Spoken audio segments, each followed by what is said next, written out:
दोस्तों, आज की मेरी कहानी है यादें कुछ पुरानी सी। सामने बरगद अपनी विशाल बाहें फैलाए खड़ा था मेरे इंतजार में मुझे गले लगाने के लिए।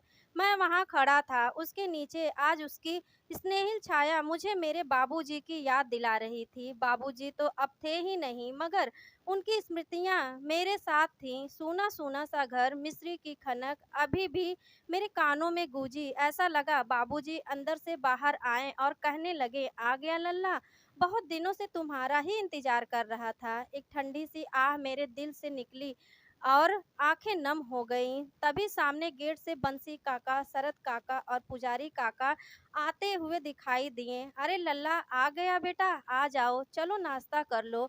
नहीं नहीं काका, मैं थोड़ा संकोच में भर गया। काका मुस्कुराने लगे, हंसते हुए बोले, शहरी बाबू हो गया है ना, थोड़ा संकोची हो गया है। देखो पहले कैसे बोलता था काका, अपने बगीचे का अमरूद दे देना। हाँ, हंसते हुए पुजारी काका बोले, ठकुराइन से आकर कहता था, चाची मुझे भी थोड़ा खुरचून और खीस दे देना। सब लोग हंसने लगे। चलो बेटा, चलो, तुम्हारी चाची तुम्हारे लिए नाश्ता बना कर रखी हैं। वहाँ नाश्ता करते हुए काका ने कहा, वैष्णव बिल्कुल अपने बाबूजी की परछाई है, एकदम उन्हीं पर गया है। खूब खुश रहो बेटा, नाम रोशन करो, जुग जुग जियो। जो जमीन से जड़ से जुड़ा रहता है वही सदाबहार होता है, हमेशा लहराता रहता है। पुजारी काका आशीर्वाद देते हुए बोले। शर्मा काका ने कहा, तुम्हारे नए अस्पताल का उद्घाटन कल है ना, और बेटा बहू कब आ रही है? आज शाम तक काका। नाश्ता चाय के बाद मैं वापस घर आ गया। बंद दरवाजों को खोलते भी वही पुरानी महक मेरे अंदर सराबोर हो गई, जिनके सहारे मैं आज तक यहाँ पहुँचा था। झूले, बतासों की लड़ियाँ आज सब मुझ पर हावी होने लगी थीं। कमला झाड़ू लगा कर चली गई थी। उसने कहा, भैया कल से मैं खाना बना दिया करूँगी, आप चिंता मत करना, ठीक है? मैं बाबूजी के कमरे में जाकर सो गया। पुरानी बातें याद आने लगी। पुजारी काका ने कहा, मैं अपने बाबूजी की परछाई हूँ, बिल्कुल उन पर ही गया हूँ। क्या मैं वाकई उनकी परछाई हूँ? खिड़कियाँ खुली थीं, मन में ख्यालातों के बादल मंडरा रहे थे। मन अतीत में दौड़ने लगा था। बाबूजी बाबूजी लगभग रात के 10:30 बजे मैं बाबूजी के घर का दरवाजा पीट रहा था। चारों ओर अंधेरा था, सब लोग सो चुके थे, बत्तियां बुझी हुई थी। तभी आंखें मीचते हुए बाबूजी बाहर निकले। मुझे देखकर बोले, अरे भीमा, तू यहाँ क्या हुआ? बाबूजी, मेरी माँ को बचा लो, बाबूजी, मेरी माँ को बचा लो। यह कहते हुए मेरी सांस घबराहट से फूलने लगी। अरे बेटा, क्या हुआ तुम्हारी अम्मा को? बाबूजी, माँ को बुखार हो गया है, ना कुछ बोल रही और ना आंखें खोल रही है। बाबूजी, यानी मनोहर दास जी उतनी ही रात में टार्च और दवाइयाँ की पोटली लेकर मेरे झोपड़ी में आ गए।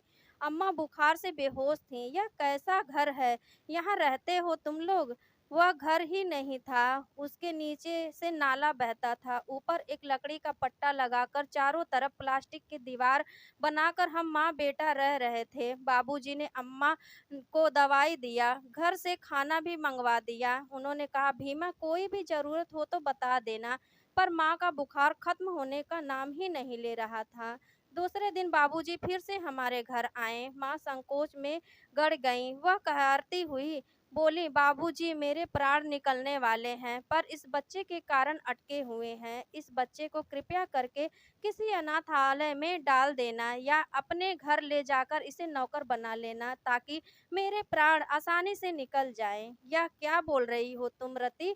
क्यों तुम्हारे प्राण निकलने लग गए? सुबकते हुए माँ ने कहा, इसका बाबा एक दूसरी छोरी उठा कर ले आया, दारू से निकालता नहीं। उससे हमको इतना मारा कि उन्होंने अपने जख्म दिखाते हुए कहा। फिर हम दोनों को धक्के मार कर घर से निकाल कर बाहर कर दिया। बड़ी मुश्किल से इस नाले पर जगह मिली है, किसी से उधार पॉलिथीन लेकर एक छत डाली। वह हाँफने लगी थी। गरीब का कोई नहीं होता बाबूजी, ऐसा नहीं है रति, हम पुलिस स्टेशन जाएंगे और तुम्हें न्याय दिलाएँगे। नहीं बाबूजी, उसकी ज़रूरत नहीं, बस इस अनाथ को गले से लगा लो। यह कहते हुए उसके हाथ लटक गए और गर्दन एक तरफ लुढ़क गई।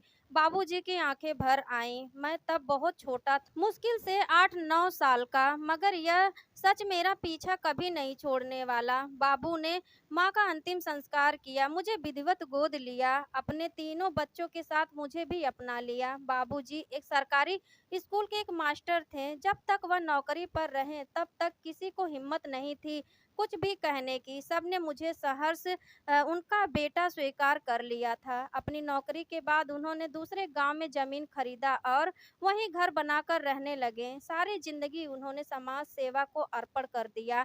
वह गांव-गांव घूमते, जरूरतमंदों की मदद करते, लोगों को साक्षर करते, गांव-गांव शिक्षा का प्रसार करते। उनकी हार्दिक इच्छा थी जीते जी एक जनसेवा के लिए एक अस्पताल बने जिसमें सभी जरूरतमंदों का एक आंशिक शुल्क पर इलाज हो, मगर उनकी इच्छा पूरी न हो पाई। उससे पहले ही वह गुजर गए। अपनी जिंदगी की अधिकांश पूंजी मेरे पढ़ाई में खर्च कर दी, मुझे पढ़ाया लिखाया, काबिल बनाया, एक सुशील लड़की के साथ विवाह कराया। मुझे जिंदगी देने वाले बाबूजी अब इस दुनिया में नहीं हैं। आज मुझे देखते ही सब लोग अदब से सर झुकाकर खड़े हो जाते हैं। डीएम वैष्णव कुमार, यह नामकरण भी बाबूजी ने ही किया था।